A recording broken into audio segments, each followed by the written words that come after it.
Hey everybody, so if you've ever had to get data from a website URL, chances are you've either manually entered that data or you've done a whole lot of copy and paste. So what I'm going to show you today is how to import that data from your website URL right into Excel and then use just a little bit of Power Query to format that data to get it the way you need it to be. So the first thing we need to do is make sure that our data on our website is formatted in a way that Excel can bring it in and process it. Now what this means is our data needs to be in a table. So I'm going to be importing countries, and here on World Bank Group, they're listed in a list separated by letters of the alphabet, so Excel's not going to be able to bring this data in. If we go over to, say, Wikipedia, their data is in a table, so Excel will be able to bring this data in. So just make sure it's formatted in a table before trying to import it, or it will not work. So in Excel, we're going to go over to Data. We're going to go to Get and Transform Data, and from Web. We'll have a box that pops up, and we're just going to paste our URL.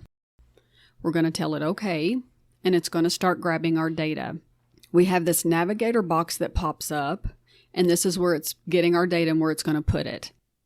So over on the left here, you will see that we have HTML tables, suggested tables, and text. So what Excel's trying to do is, as it's pulling that table with all of that data, it's pulling some other things as well. Like table 3, this is really kind of like your content, your headers, your menu bars, and things like that. So we don't really want that. Under HTML tables, I'm going to look at list of countries and inhabited territories. So this is the one I'm going to want. So if I select it, over on the right, you can see that it pulled the data in from our table. Now, if you go to Web View, this is going to show you the web page that it's pulling it from, and you can scroll down and look to see that they match. Now to get this data over into a spreadsheet, we can do this one of two ways. We can go down here and we can tell it to load the data, and it's going to take the data just like it looks in here, and it's going to put it over into Excel. I generally go into transform data first because I want to look at the data and make sure there's no errors before I get it into Excel, because a lot of times I find it easier to make those changes I need to make in Power Query versus the Excel spreadsheet. So I'm going to go to Transform Data, and now we're in Power Query. So as you can see, it brought everything in. We have the same columns and the same rows. Now we can make changes in here if we want to. Let's just say we don't want change %. If we right click, we can tell it to remove it. We can tell it to remove other columns, duplicate it. We can go down to change the type and tell it to change it to a % or however we want. We can tell it to do uppercase, lowercase, and other types of formatting. So what I'm mainly looking for in here is the integrity of my data. Did it import it correctly? Is there missing data? Is there spaces in the data? Are there special characters or anything like that that's going to make the data not work correctly once it goes over into the spreadsheet? So you can see, like the very top line, we have a couple of nulls here, but the world. The world is the world. It doesn't have a continental region and it doesn't have a subregion. So we know that that's okay.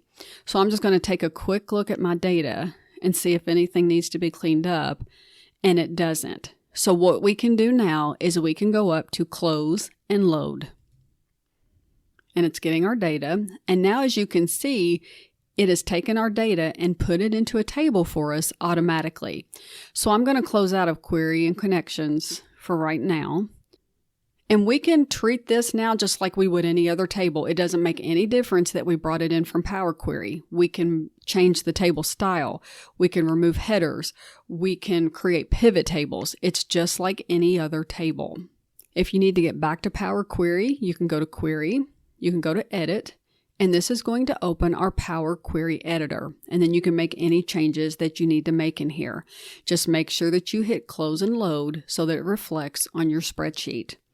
We can also go to Properties. Now there's a couple things we can do in Properties, but there's one in particular we need to pay attention to, and that is Refresh Control.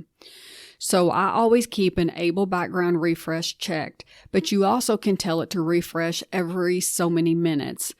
And this is really helpful if you have data that is constantly changing, like stock market data, sales data, financial data.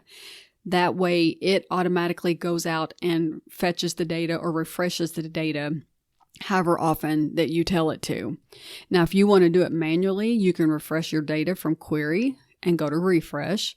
From your Data tab, you can also go to Refresh All and tell it from here. And this is just going to make sure that whatever data you are pulling from that website stays current and accurate.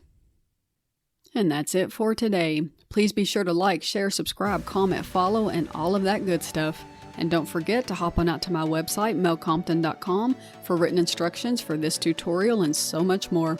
Thanks so much for watching, and I'll see you next time.